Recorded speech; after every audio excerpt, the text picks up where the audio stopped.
Mr. Burleson, I'll recognize you for 5 minutes of questions, please. Thank you, Madam Chair. Mr. Elizondo,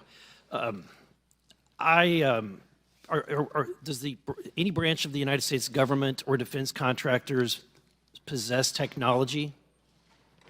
Sir, there's documentation that I believe was submitted for the record that was approved for release by the U.S. Pentagon, by the Department of Defense Office of Pre-Publication Security Review, and it states one of the reasons why my predecessor program, OSAP, was trying to collect material of unknown origin.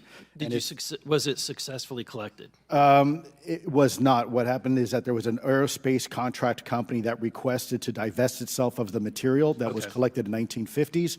Right. Unfortunately, that didn't actually occur. So let's dive into that. That's the Bigelow Aerospace, correct?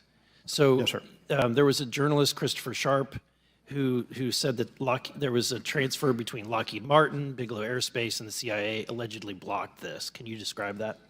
What I can say is that it was blocked. Why it was blocked, I can only surmise. I was part of some conversations later on with some of those contract personnel where they had told all of us that is accurate.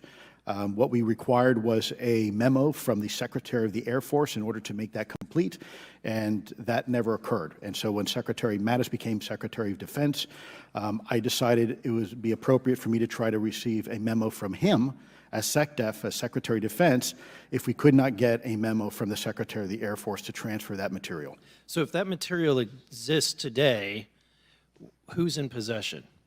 Sir, I wouldn't be able to have that conversation in an open hearing. We'd probably have to have that. Okay. Was there anything in that most recent hearing, the UAP Exposing the Truth hearing, that came out that surprised you, that you really considered to be any type of breaking information? Yeah, a couple of things I think were actually quite useful.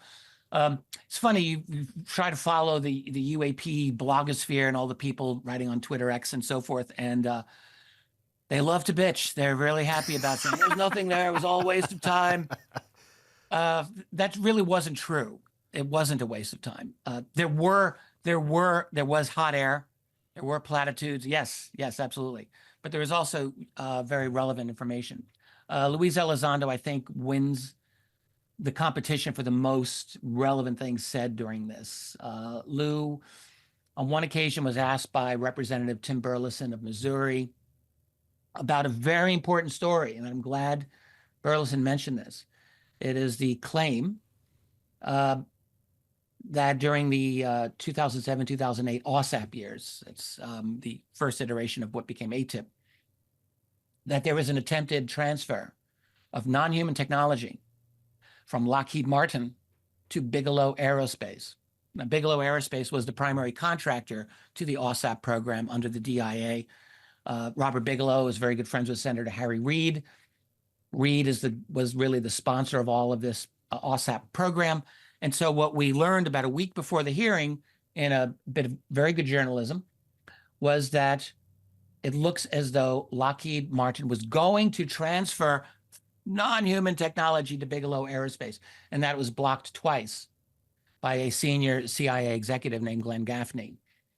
So I was very glad when Burleson asked Luis Elizondo, who was at OSAP at this time, if he knew about the story and was it true. And Elizondo essentially said, yes. This was a really important confirmation. He said, from my, a lot of qualifications, of course. My understanding is that it was blocked. Why, I cannot surmise. He wouldn't want to put himself out there. But he gave, I think, very good support to this story. And in fact, gave a lot of support to it. Go through the transcript. So this is interesting. And it makes me think, what was the original purpose of OSAP?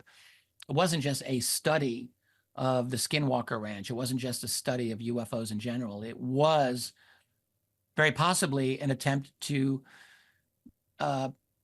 unburden Lockheed from its cache of NHI technology, because apparently, according to this account, Lockheed didn't want it anymore.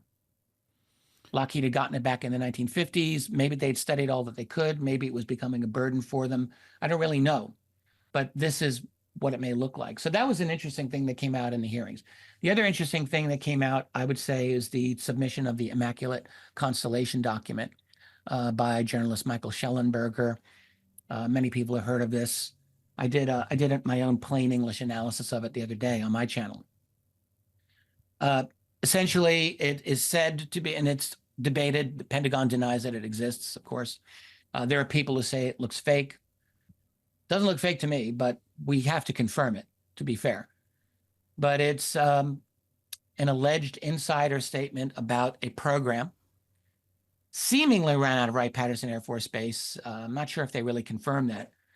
But essentially a UFO, UAP data collection, massive umbrella program that is now using all kinds of AI machine learning algorithms to find out where the hiding places are, predict movements of these UAP and things like this. And it's one of the interesting things in the document that was submitted to Congress, and which you can download, it's on the website of Representative Nancy Mace, is it describes some very engaging, interesting UAP and military encounters that allegedly occurred with USOs or UAP. And some of them are quite shocking and dramatic. One, undated, concerned an F-22 on eastern U.S. seaboard on some kind of routine patrol, encounters a bunch of metallic spherical UAP. A certain 3 to 6 of them break off and they surround this F-22 pilot. And one comes frighteningly close to the cockpit, apparently. They do a semicircle around him and escort him out of the area. He's on patrol. He gets escorted out of the area by these UAP. That's one of the accounts in this Immaculate Constellation document. The real question is it true? Mm-hmm. We're going to have to, it's not that much more outrageous than many other confirmed military encounters that I have come across through FOIA.